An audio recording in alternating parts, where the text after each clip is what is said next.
प्यारे बच्चों, कैसे हैं? सभी अच्छे होंगे और अच्छी तरह से पढ़ाई भी कर रहे होंगे। वर्तमान संदर्भ को देखते हुए हमने जो ये लेसन स्टार्ट किए हैं, इससे पहले हमने प्रतिरक्षा तंत्र से संबंधित लेसन पढ़ा और अब मानव के प्रमुख रोग एवं सामान्य रोग हम पढ़ रहे हैं।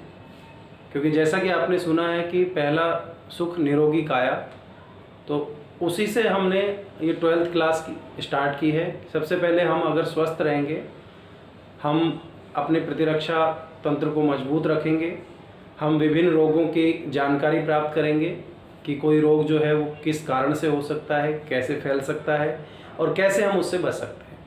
तो अगर ये चीज़ें हमारी नॉलेज में होंगी तो हम इनसे बच भी सकते हैं और अपने परिवार को भी इनसे बचा सकते हैं। तो इसी क्रम में हम जो रोग पढ़ रहे थे एड्स, उसमें हमने कुछ चीज़ें पढ़ ली हैं। पिछले टॉपिक में हमने HIV की संरचना के बारे में पढ़ा था और आज का जो हमारा टॉपिक है वो है कि जो HIV संक्रमण करता है शरीर में, तो वो किस तरह से करता है, किस तरह से वो अपनी संख्या बढ़ाता है और कैसे वो शरीर को नुकसान पहुंचाता है। तो आज का जो टॉपिक है वो है HIV के संक्रमण की क्रियाविधि।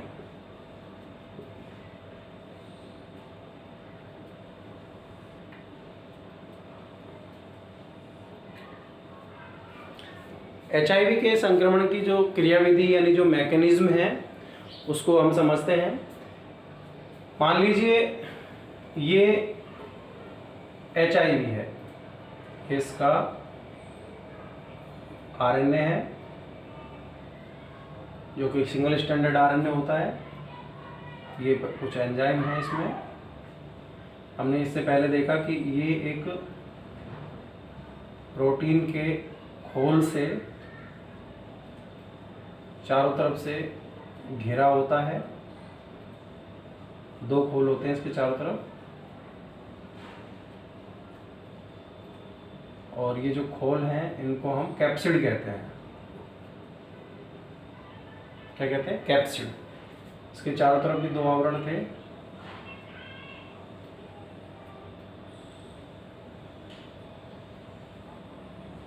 ठीक है, इसमें हमने देखा कि इसमें ये ग्लाइकोप्रोटीन के अणु धसे हुए थे।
तो ये एक HIV की संरचना है, HIV।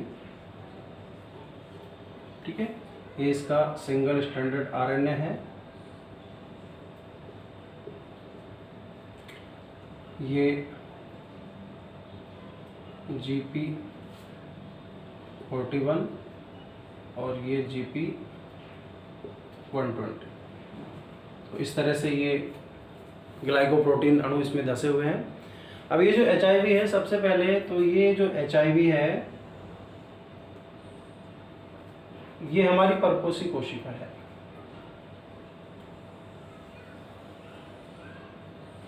ठीक है, यह है परपोषी कोशिका।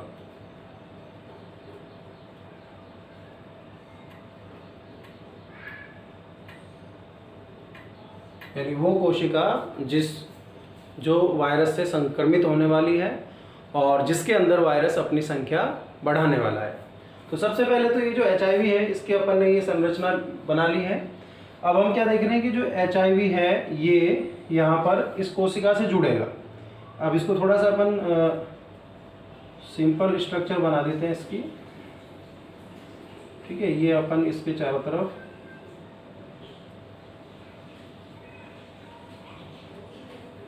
कैप्सिड का एक ही आवरण बना रहे हैं ताकि ये थोड़ी जटिल ना हो जाए संरचना, ठीक है। ये यहाँ पर अपन ने ये बना दिया।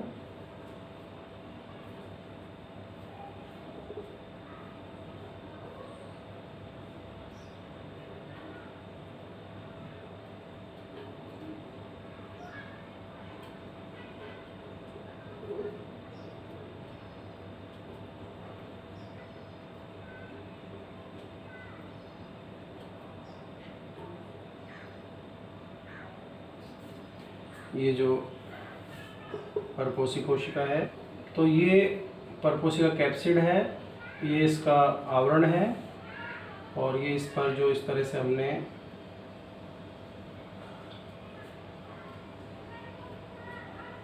ग्लाइकोप्रोटीन के अणु दिखाए हुए थे।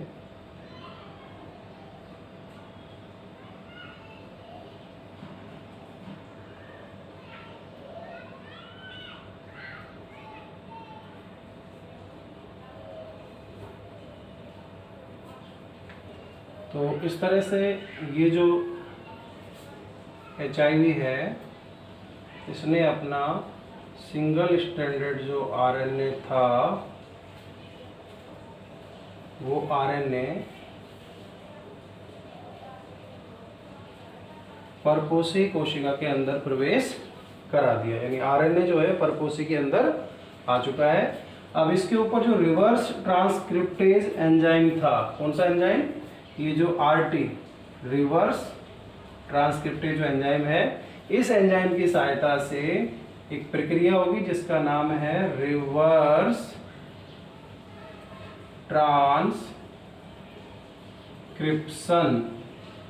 और रिवर्स ट्रांसक्रिप्शन के थ्रू यहाँ पर DNA का निर्माण हो जाएगा।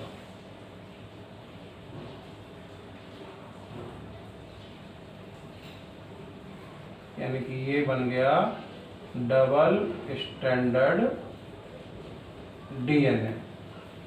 तो DNA डबल द्विसूत्रीय DNA बन चुका है, जो कि एक तरह से वायरल DNA है। इसका DNA है, ये HIV का DNA है, वायरल DNA है। यहाँ हम देख रहे हैं कि ये जो कोशिका है ये इस कोशिका का केंद्रक है, कोशिका का केंद्रक है। और ये कोशिका के केंद्रक के अंदर कोशिका का DNA है। ये क्या है, कोशिका का DNA, यानी कि उसके गुणसूत्र हैं। अब क्या होगा, ये जो वायरल DNA था ये यहां अंदर प्रवेश कर गया, ठीक है। ये वायरल DNA है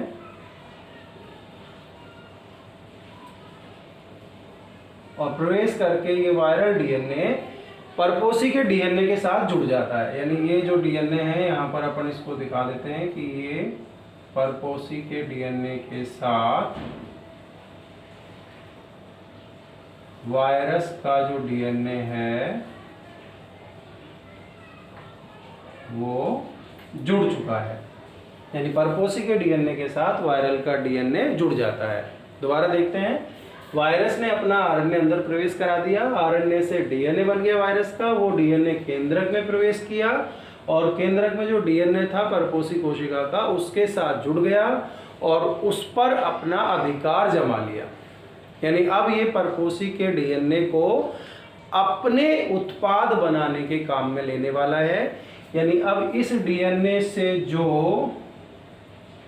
mRNA बनेंगे। क्या बनेंगे? ये बनेंगे वो वायरल mRNA बनेंगे, यानी वायरस अपने RNA बनवाएगा किससे? परपोषी के DNA से। ये वायरल mRNA बाहर निकल कर आ जाएंगे, यानी कि जो ये RNA था इसको अपन यहाँ इसी तरह से चाहे तो कॉइलिंग दिखा सकते हैं।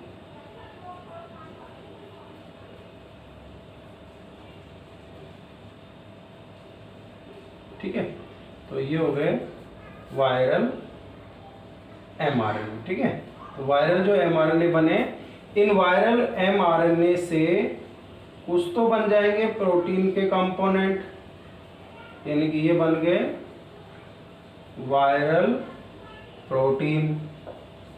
वायरल प्रोटीन, वायरस के प्रोटीन बन गई, और कुछ mRNA ही ये केंद्र में आकर इस तरह से इकट्ठा हो जाएगा, और इसके चारों तरफ ये जो वायरल प्रोटीन थे,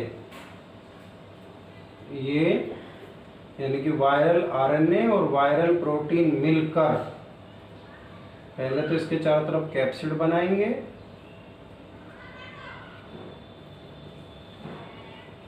फिर एक ये आवरण बनाएंगे।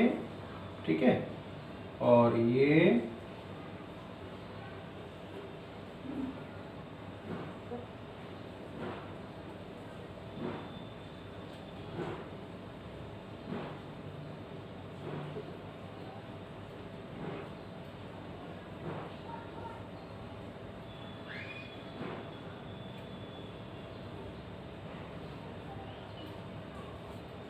एक तरह से दूसरे वायरस बन चुके हैं। एक और बना देते हैं यहाँ।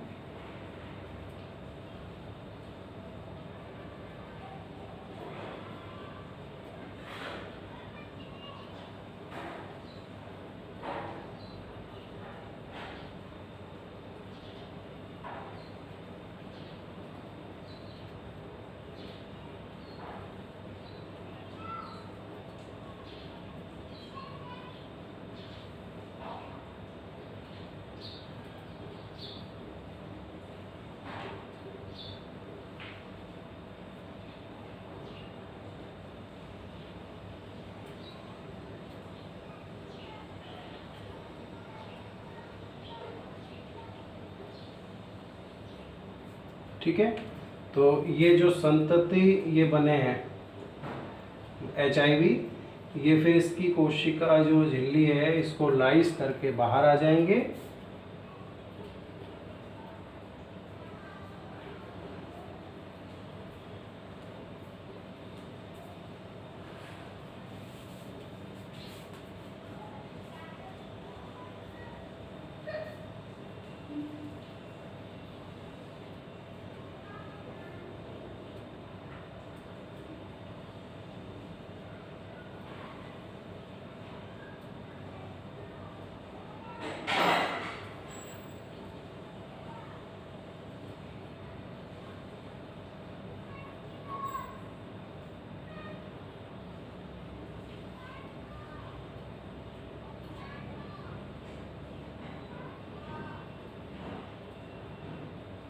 और एक तरह से ये बन चुके हैं संतति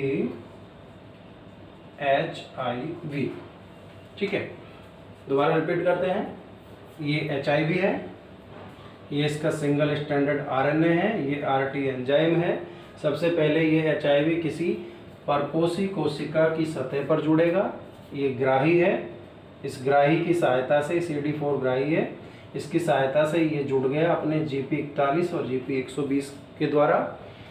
अब ये इसके अंदर जो एंजाइम थे वो एंजाइम इसकी ये जो झिल्ली है इसको लाइस कर देंगे, गला देंगे, RNA अंदर प्रवेश कर जाता है। तो सिंगल स्टैंडर्ड RNA कहाँ आ चुका है? परपोषी के कोशिका द्रव्य में। ठीक है, अब यहाँ पर इस पर जो RT एंजाइम था वो रिवर्स ट्रांसक्रिप्शन प्रक्रिया करेगा और RNA से DNA बनाएगा।